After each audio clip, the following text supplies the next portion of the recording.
Welcome to the deep dive. We are skipping the pleasantries today and jumping straight into architectural mastery. If you've ever had to set up or troubleshoot a software pipeline in GitLab, this is for you. We're going to give you that foundational map for its CI/CD system. We've got a huge stack of material here, and our mission is to basically split this whole architecture into two pieces. Think of it as the instruction manual, which is the brains, and then the workhorse, which is, the engine. And that separation is so key. I mean, understanding the declarative part versus the execution part, it just helps you escape that CI/CD black box feeling. You can immediately ask, is this a problem with my instructions or is the environment itself broken? And that just cuts your troubleshooting time in half. Exactly. It's knowing the what versus the where. So let's start with the brain, the instruction manual. That is always the .gitlab-ci.yml file. This is the single source of truth for the entire workflow. But there's a logistical thing that can stop everything before it even starts. Where does this file have to live? It's the simplest rule, but it's also the most absolute failure point. It must be in the root directory of your repository. Not in a subfolder. No nesting, no subdirectories, no exceptions. If it's not there, GitLab just scans, finds nothing, and your pipeline never even starts. It just sits there. It's like putting the key under the doormat. Has to be in that one spot. Yeah. So once GitLab finds it, it starts to parse the structure. You mentioned a hierarchy. What about stages and jobs? Right. So this hierarchy controls the flow. Stages define the sequential order. Think of them as milestones. Like build, then test, then deploy. Exactly. They run one after another. And a stage can't begin until the one before it is completely finished. And finished successfully, I assume. Oh, absolutely. If stage one fails, stage two never even gets looked at. Now, jobs are the actual tasks that run inside those stages. Okay. And the key insight here is concurrency. Unless you tell it otherwise, all the jobs in the same stage, they run in parallel. And that's huge for performance tuning, isn't it? If I have, say, 3 different test suites, I can make them 3 jobs in one test stage. And they'll all run at the same time. You get your results back in, roughly a third of the time. It's where you get that massive time efficiency. So let's dig into the jobs themselves. Yeah. For someone looking at a pipeline they didn't write, what are the 4 must-know keywords they need to spot immediately? Okay, yeah. Let's focus on the core 4. These probably make up 95% of what you'll see. First, the only mandatory one, script. The one you can't live without. You must have it. This is just where you put your shell commands, the npm install, the go build, the actual work. And if the last command fails? The job fails. Yep. End of story. A non-zero exit code means failure. Simple. So that's the action. Mm-hmm. But the action needs a place to happen, an environment. Which brings us to image. This keyword defines the base environment, which is almost always a Docker image. So that's for reproducibility.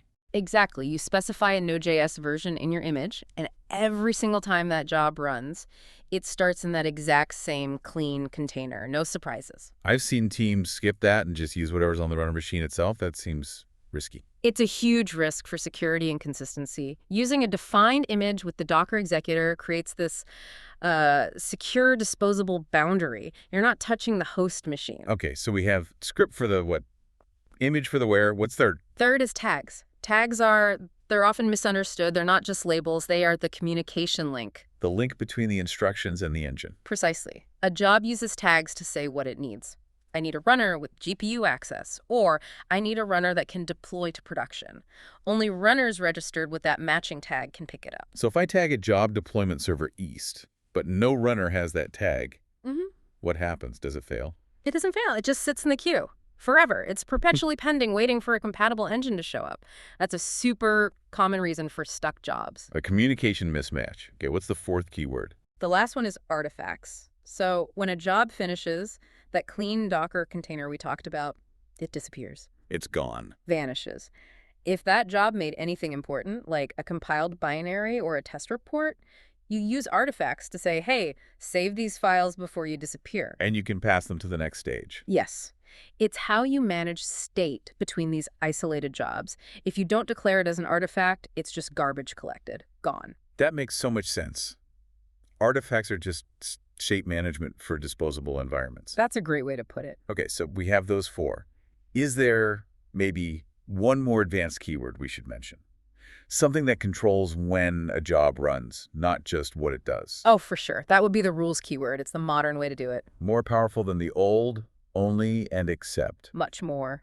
With rules, you can set up these complex conditions, like only run this job if a certain file changed, or if it's on the main branch. So you could have a rule that says only run this heavy-duty test if the Docker file was modified. Exactly. It stops you from running unnecessary jobs on every single commit. It's huge for saving time and, money. It makes the instruction manual smart. Okay, that's a perfect transition. We've talked about tags being the address. Now let's meet the postman, the workhorse, the GitLab Runner. This is the software that actually does the work.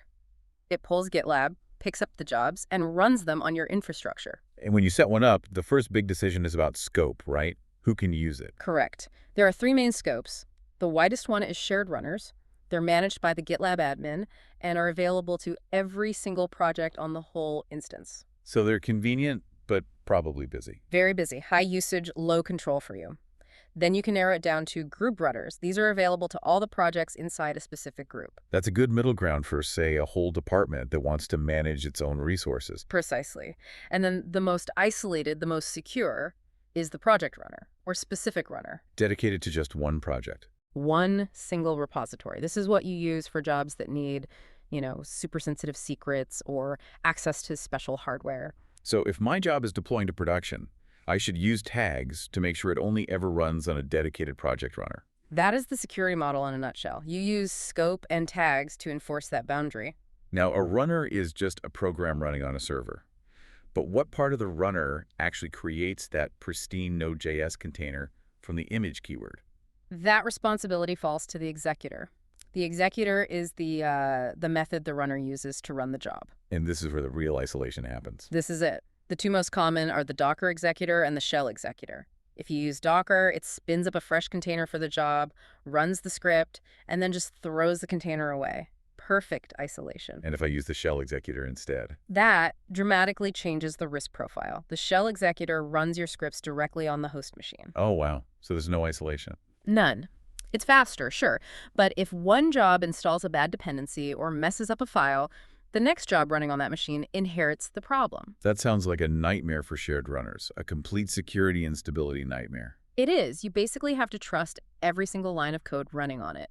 That's why the Docker executor, or maybe the Kubernetes one for huge scale, is the industry standard. The executor is the security boundary. Okay, let's connect this whole loop then, talk about the gotchas. We have the YAML file and the runner. How do they do that handshake? It all comes back to that synchronization point we mentioned, the tags. The runner is just constantly asking GitLab, hey, got any jobs for me? I have these tags. Like security scan and needs copy. Right. And if a job comes along that needs both of those tags, only a runner registered with both will ever see it. That's the handshake. It prevents an expensive job from running on a cheap machine. Makes sense. Let's talk failure. GitLab CI is known for being fail fast. What's the default rule there? The default is extreme quality control. A pipeline fails if a single job fails, period. Doesn't matter if it was a critical task or just a linter. Doesn't matter. If your linter job fails, the whole pipeline stops and is marked as failed. That can be frustrating for, non-essential jobs that might occasionally time out or something but shouldn't block a deployment. And for that, there is a safety valve. Right. It's the allow failure keyword. Right. You add allow failure true to a job, and you're telling GitLab, look, if this job fails, that's okay. Mark it as failed, but let the rest of the pipeline keep going. So the overall pipeline might get a warning status, but it won't be a hard stop. Exactly. It doesn't halt the flow. But you have to be careful with it. Now, you mentioned allow failure, but we also talked about rules earlier. Are there other ways to control this flow? Other gotchas? Oh, yeah, absolutely. Advanced pipelines use rules to explicitly define success and failure conditions. You can have a rule that says, this deploy job can only run if the test stage was 100% successful. So even if a failed test job had allow failure, true, this rule would still stop the deployment. It would. You have to explicitly connect those conditions. And look, we have to say it one more time because it trips up everyone at least once. Let me guess. The YAML file location. The YAML file location. All of this architectural mastery, the tags, the rules, the executors, it's all useless if GitLab can't find the brain in the first place. Root directory, always. That is fantastic context. Yeah. So we've really covered the full loop here.